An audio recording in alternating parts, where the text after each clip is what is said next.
Assalamualaikum warahmatullahi wabarakatuh. Di sini saya Ilham Haidari akan menjelaskan mengenai pengertian haji beserta hukumnya. Telah kita ketahui dalam akidah kita, yaitu akidah Asy'ari, yaitu bahwasanya haji itu adalah bagian dari rukun Islam, tepatnya rukun Islam yang terakhir, yang nomor 5. Kalau kita melihat dengan dasar hadis, itu ada dalam Sahih Bukhari. Berikut adalah hadisnya. Hadatsana Ubaidillah ibni Musa qala akhbarana Handalah ibnu Abi Sufyan an Ikrimah ibni Khalid an ibni Umar radhiyallahu anhu qala Rasulullah sallallahu alaihi wasallam, Rasul berkata, dunia Islam ala khamsin, Islam itu dibangun dengan menggunakan 5 pilar. Syahadatu an la ilaha illallah wa anna Muhammadar Rasulullah, syahadat, wa iqamis shalah, dan salat, wa itaiz zakah, zakat, wal haji, wa shaumi Ramadan, dan puasa pada bulan Ramadan. Adapun pengertian haji, kalau kita tinjau dari segi etimologi atau dari segi bahasa, atau dalam bahasa kitabnya yaitu segi lughah, itu dapat diartikan sebagai al-qasdu. Al-qasdu itu apa? Al-qasdu itu mengunjungi, atau juga bisa diartikan sebagai menyengaja, qasdu. Kemudian adapun secara terminologi, secara istilah, itu kami mengambil di sini salah satunya dari Fathul Mu'in, yaitu karya Imam Zainuddin Ibnu Abdul Aziz Al-Malibari, murid dari Ibnu Hajar. Beliau mengatakan maksudnya haji ialah qasdul Ka'bah linusuk, yaitu mengunjungi Ka'bah linusuk, untuk melakukan ibadah. Sementara itu Imam Nawawi, yang seperti yang dinukil oleh Imam Muhammad Al-Husaini, yang ada tertera dalam Kifayatul Akhyar, haji sendiri dapat diartikan sebagai ibaratun an qasdil bait in af'al, yaitu sebuah ibarat dari mengunjungi Ka'bah untuk melakukan beberapa perbuatan. Kemudian hukum haji sendiri, yaitu sebagaimana dalam rukun-rukun Islam yang lain, yaitu hukumnya yaitu wajib, fardu, bagi yang mampu.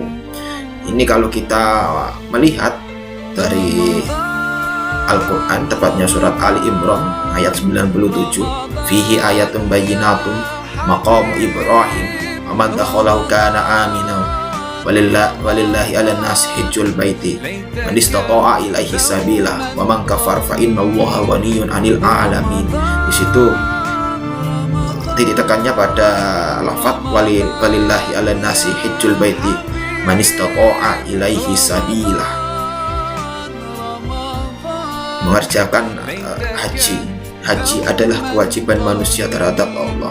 Man istata'a, mani bagi siapa? Bagi orang istata'a yang mampu, ilaihi, melakukan sabila, bagi orang yang mampu mengadakan perjalanan menuju Baitullah, bagi orang yang mampu untuk melakukan rangkaian ibadah haji. Itu. Kemudian telah jelas bahwa haji itu hukumnya adalah wajib, fardu. Lalu kemudian apakah kewajiban ini sama seperti kewajiban-kewajiban yang lain, dalam artian yang ada dalam rukun Islam? Salah satunya yaitu sholat yang dilakukan, sholat wajib maktubah yang sehari dilakukan 5 kali, atau seperti puasa Ramadan yang dilakukan setahun 1 kali, atau zakat. Nah, perbedaannya dalam ibadah ini yaitu haji itu hanya wajib bagi yang mampu, dan itu hanya dilakukan 1 kali dalam seumur hidup. Maka apabila seseorang sudah melakukan ibadah haji, kemudian dia itu melakukan lagi, maka yang kedua itu dan seterusnya itu hukumnya sunnah atau tatawwu. Dasar dari ini adalah riwayat dari Imam Abi Dawud, Hadatsana Zuhair ibn Harb wa Utsman ibn Abi Syaibah al-ma'na qala hadatsana Yazid ibn Harun an Sufyan ibn Husain an Zuhair an Abi Sinan an Ibn Abbas anna Aqra'a ibn Habis sa'ala Nabi sallallahu alaihi wasallam faqal, sesungguhnya Aqra' ibn Habis itu sa'ala itu bertanya kepada An-Nabi, kepada kanjeng Nabi. Faqala, ia berkata, ya Rasulullah, wahai Rasulullah, al-hajju fi kulli sanatin aw marrat, al-hajju fi kulli sanatin aw marratan wahidatan. Wahai Rasulullah, apakah haji itu fi kulli sana, ada di setiap tahun, aw marratan wahidatan, atau hanya satu kali? Kemudian Rasul menjawab, maka Rasul menjawab, bal marratan wahidan faman zada fawwa tatawwu. Rasul berkata, bal marratan wahidan, tetapi itu adalah marratan wahidan, hanya satu kali seumur hidup. Faman zada, faman maka barang siapa zada menambahi, fawwa maka hajinya itu maka dihukumi sebagai tatawwu. Tatawwu itu sunnah. Kalau dalam usul fiqh, tatawwu seperti kalau dalam sebagian riwayat itu menganggap tatawwu itu sama seperti sunnah yang lain. Tapi kalau kita melihat seperti dalam kitabnya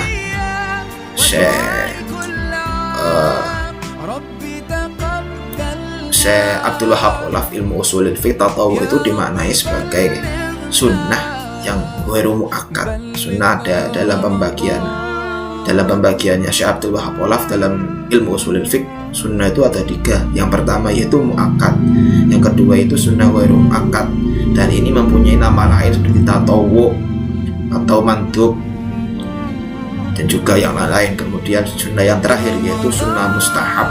Begitu. Sekian dari saya, terima kasih.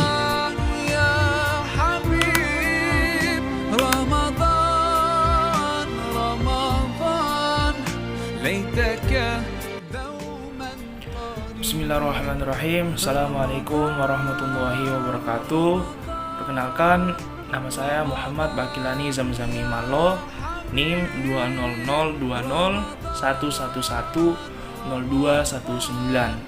Di sini saya akan menjelaskan tentang syarat haji dan rukun haji untuk memenuhi pembelajaran mata kuliah fikih ibadah tentang haji. Oke, baik, langsung saja. Jadi syarat wajib dalam permasalahan haji itu terdapat 5 perkara. Yang pertama, tentu saja itu yang beragama Islam. Nah, ini agama Islam harus merupakan syarat pertama seseorang untuk menunaikan ibadah haji. Karena kita telah ketahui bersama bahwa hanya agama Islam yang melaksanakan ibadah haji, tidak untuk agama-agama yang lain. Jadi di sini syarat wajib yang pertama, syarat wajib untuk melaksanakan ibadah haji yaitu tentu saja yang beragama Islam. Nah, kemudian ini berdasarkan sebuah hadis yang artinya Abu Asim Ad-Dhahhak Ibnu Makhlad telah bercerita kepada kami dari Zakaria Ibnu Ishaq, dari Yahya Ibnu Abdillah Ibnu Sofi, dari Abi Ma'bad, dari Ibnu Abbas radhiyallahu anhu, sesungguhnya Nabi SAW mengutus Mu'az radhiyallahu anhu ke Yaman. Lalu beliau berkata, ajaklah mereka untuk bersaksi tiada Tuhan selain Allah dan sesungguhnya aku adalah utusan Allah. Maka jika mereka menaati hal itu, beritahukanlah pada Allah bahwa Allah mewajibkan kepada mereka sholat 5 waktu pada sehari semalam. Maka jika mereka menaati hal itu, beritahukanlah bahwa Allah mewajibkan sedekah atau zakat pada harta-harta mereka yang ambil dari orang-orang kaya dan akan diberikan kepada orang-orang fakir. Dari hadis di atas dapat kita cermati bahwasanya tuntutan yang paling awal ialah masuk pada agama Islam dengan cara mengucapkan 2 kalimat syahadat. Hal ini tidak terbatas pada pelaksanaan ibadah haji saja, melainkan kepada seluruh ibadah. keislaman seseorang itu menjadi kunci akan terbukanya pintu-pintu ibadah. Maka disinilah ibadah yang dilakukan oleh orang non-muslim maka tidak sah. Yang kedua, syarat kedua yaitu balik. Nah, ini lagi berlandaskan sebuah hadis yang artinya Utsman ibnu Abi Syaibah telah bercerita kepada kami, Yazid ibnu Harun telah bercerita kepada kami, Hamad ibnu Salamah telah bercerita kepada kami dari Ibrahim, dari Al-Aswad, dari Aisyah radhiyallahu anhu, Rasulullah SAW berkata, diangkat hukum dari 3 orang, dari orang yang tidur hingga terbangun, dari orang yang sakit atau gila hingga sembuh, dan dari anak kecil hingga dewasa. Hadis di atas menerangkan bahwa hukum itu tidak berlaku kepada 3 orang sehingga membuat mereka terbebas dari hukuman, yaitu orang yang tertidur hingga terbangun, orang yang gila hingga sembuh, dan anak kecil hingga mencapai balik. Tentu saja ibadah haji ini tidak serta-merta bisa dilakukan oleh setiap golongan usia, mulai dari anak-anak sampai dewasa, kecuali mereka sudah balik. Ditekankan kembali jika mereka sudah balik. Lanjut, yang ketiga yaitu berakal. Nah, ini berakal. Dasar dari syarat ini pada hadis yang sama seperti pada dasar persyaratan balik sebagai pembanding, yaitu hadisnya Muhammad ibnu Khalid ibnu Khidas telah bercerita kepada kami, dan juga Muhammad ibnu Yahya, mereka berdua berkata, Abu Bakar ibnu Abi Syaibah telah bercerita kepada kami, ia berkata, Yazid ibnu Harun telah bercerita kepada kami, Abdul Ar-Rahman ibnu Mahdi telah bercerita kepada kami, ia berkata, Hamad ibnu Salamah telah bercerita kepada kami, dari Hamad, dari Ibrahim, dari Al-Aswad, dari Aisyah, sesungguhnya Rasulullah SAW berkata, diangkat hukum dari 3 orang, dari orang yang tidur hingga terbangun, dari anak kecil hingga dewasa, dan dari orang yang sakit hingga sembuh atau sadar. Abu Bakar berkata dalam hadisnya, dan dari orang yang sakit atau gila hingga sembuh. Nah, jadi di sini juga dalam ibadah haji hanya orang yang berakal saja yang bisa melaksanakan ibadah haji. Tidak bisa orang gila atau yang sedang dalam gangguan kejiwaan. Jadi benar-benar harus orang yang berakal. Yang keempat yaitu merdeka. Nah, merdeka merupakan syarat wajib selanjutnya. Budak tidak wajib melaksanakan haji sebab ia mempunyai kewajiban untuk menaati tuannya. Dan apabila seorang budak berhaji, maka ketika ia sudah merdeka, maka diwajibkan untuk haji kembali, sama seperti seorang anak yang masih belum balik. Dalam sebuah hadis dikatakan dari Ibnu Abbas radhiyallahu anhu berkata, Rasulullah SAW bersabda, anak kecil manapun yang melakukan haji kemudian mencapai balik, maka wajib baginya untuk haji lagi. Dan hamba manapun yang melakukan haji kemudian merdeka, maka wajib baginya untuk haji lagi. Dalam artian merdeka di sini merdeka mereka mampu atau bukan budak yang lagi bekerja kepada tuannya itu. Kemudian mampu. Yang kelima, mampu. Mengenai syarat ini ada baiknya kita menyimak Quran surat Ali Imran ayat 97 yang mengatakan, A'udzubillahi minasyaitonirrajim, walillahi 'alan nasi hajjul baiti man istata'a ilaihi sabila. Artinya mengerjakan haji adalah kewajiban manusia terhadap Allah bagi orang yang sanggup mengadakan perjalanan ke Baitullah atau Mekah. Nah, jadi di sini melaksanakan ibadah haji ini dikhususkan lagi kepada orang yang mampu. Jadi apabila kepada seseorang yang merasa sudah mampu mulai dari fisik, finansial dan segala macam, dia diwajibkan untuk berhaji karena ia sudah mampu.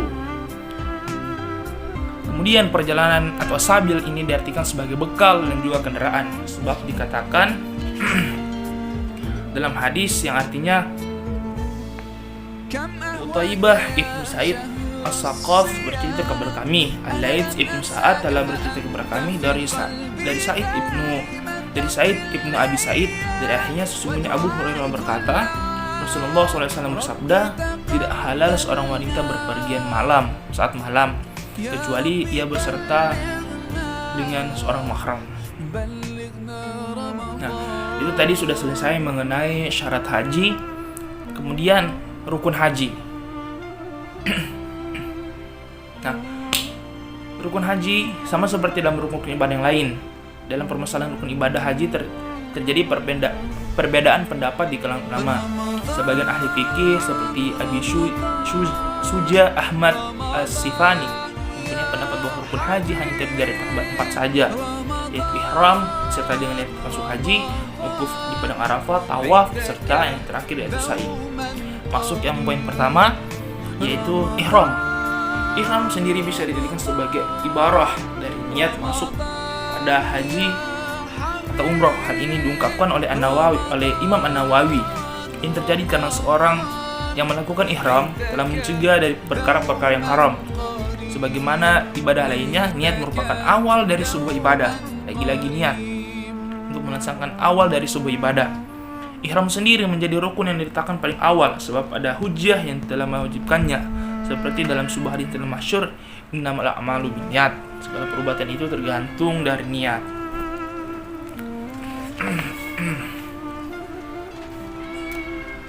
Berbicara mengenai masalah ihram, ada sebuah batasan waktu serta tempat yang harus dipenuhi ketika memulainya. Batasan ini apabila dilanggar, maka yang bersangkutan akan mendapatkan denda.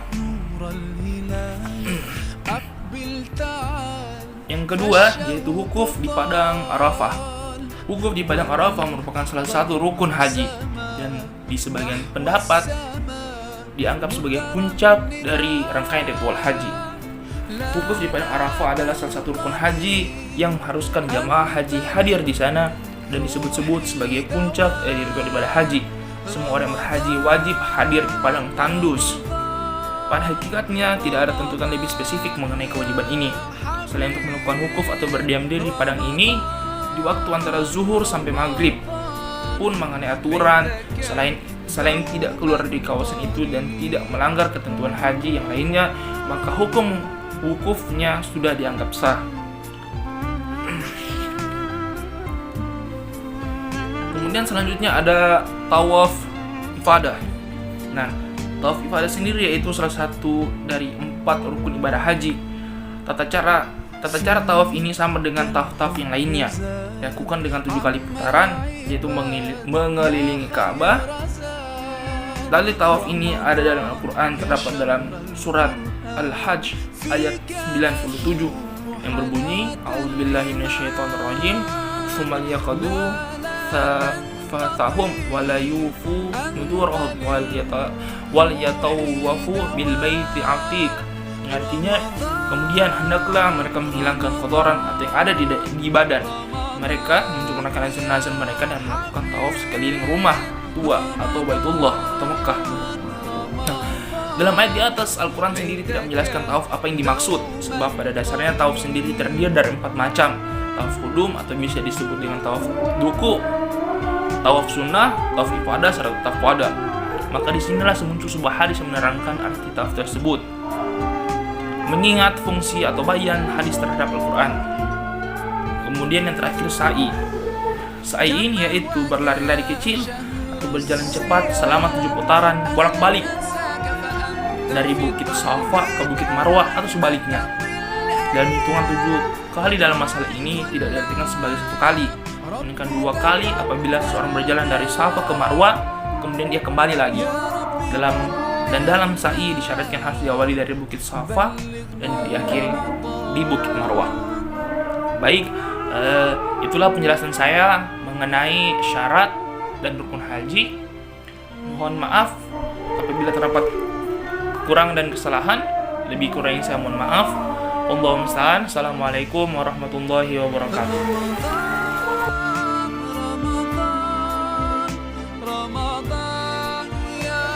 Assalamualaikum warahmatullahi wabarakatuh.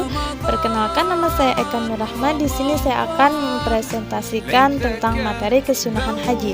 Di mana pada materi kesunahan haji ini yaitu yang pertama ada sunnah membaca talbiyah. Sunnah membaca lafaz atau kalimat talbiyah ini disunahkan untuk laki-laki maupun perempuan. Tetapi untuk laki-laki juga disunahkan untuk bersuara keras ketika membaca lafaz talbiyah.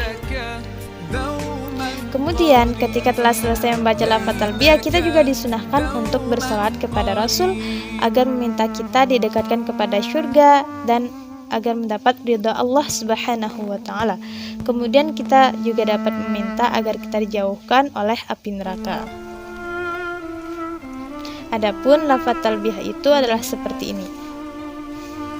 Labbaik Allahumma labbaik, labbaik la syarika lak labbaik, innal hamda wan ni'mata lak wal mulk la syarika lak.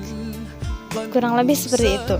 Kemudian Abdullah ibnu Umar juga menambahkan sedikit tentang lafaz talbiyah ini, yaitu dengan tambahan lafaz seperti labbaik labbaik wa sa'daik wal khairu biyadaika labbaik war rawiba'u ilaika wal amal. Insyaallah seperti itu.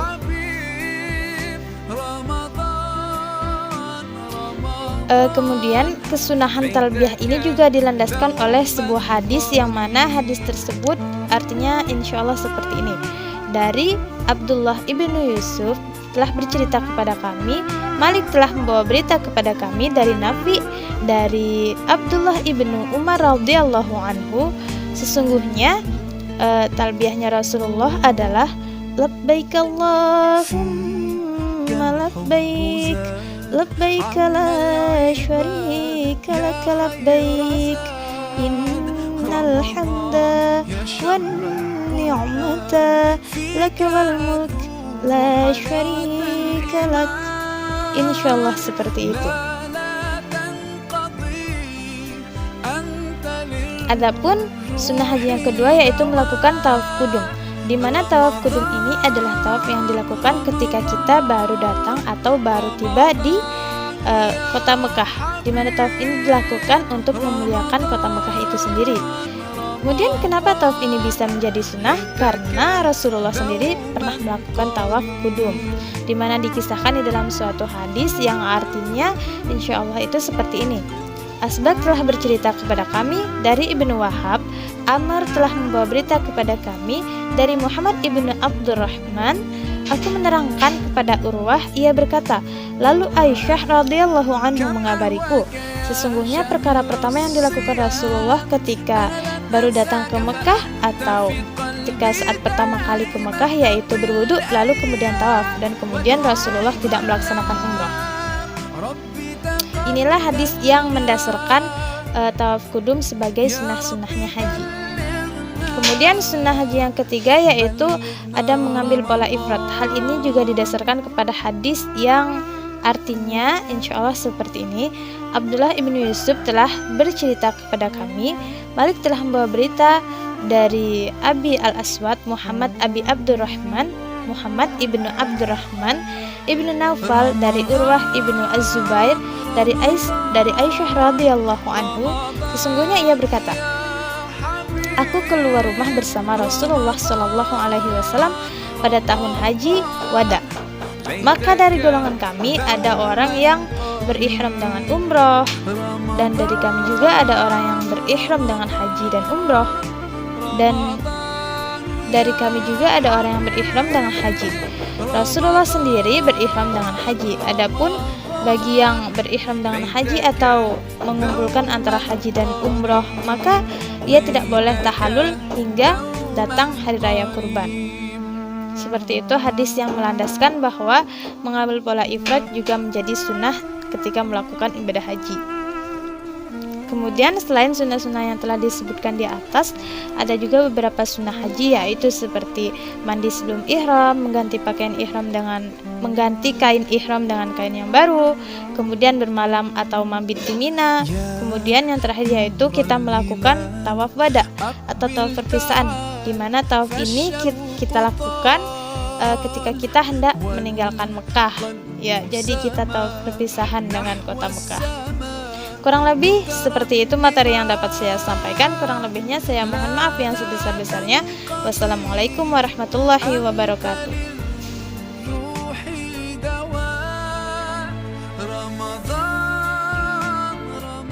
Assalamualaikum warahmatullahi wabarakatuh.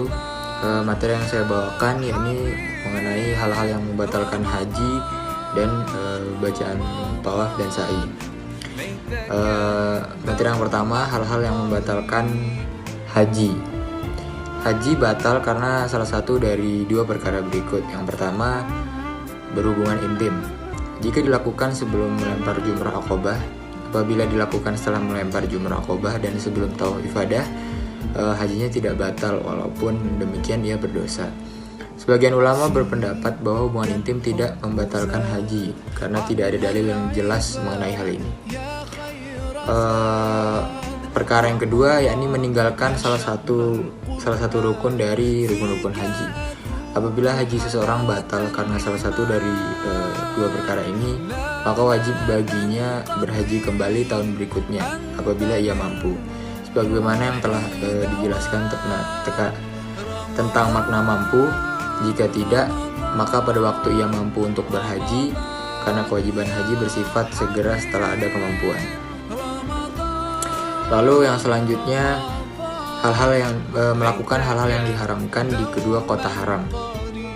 Terdapat satu hadis dari As-Sahihain dan kitab yang lainnya dari Ubad bin Tamim dari pamannya bahwa Rasulullah SAW bersabda, "Sesungguhnya Ibrahim mengharamkan kota Mekah dan mendoakan penghuninya, serta aku mengharamkan kota Madinah sebagaimana Ibrahim mengharamkan kota Mekah."